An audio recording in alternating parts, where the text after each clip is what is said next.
येणाऱ्या काळामध्ये आपल्याला काम एवढं मोठं आपल्या रत्नागिरीमध्ये उभं करायचं आहे की आपला रत्नागिरी हे भविष्यामध्ये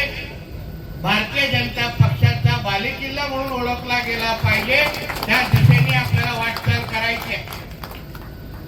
हिंदुत्वाचा बालेकिल्ला कुठे असेल तो आमचा रत्नागिरी आहे, या दिशेने आपल्या सगळ्यांना काम करायचं आणि म्हणून अशाच पद्धतीने भविष्यामध्ये पण आपल्या मुख्यमंत्री आपले देवेंद्र फडणवीस साहेब असतील, आपले प्रदेश अध्यक्ष बावनकुळे साहेब असतील,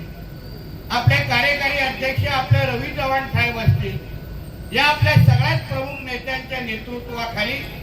आपल्या सगळ्या जणांना या रत्नागिरीमध्ये भारतीय जनता पक्षाचं फार मोठं काम उभं करायचं आहे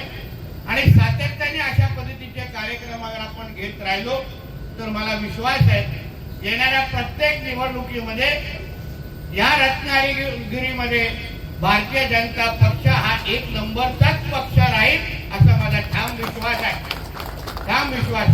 म्हणून अशाच पद्धतीने आपण एक दुसऱ्याला बरोबर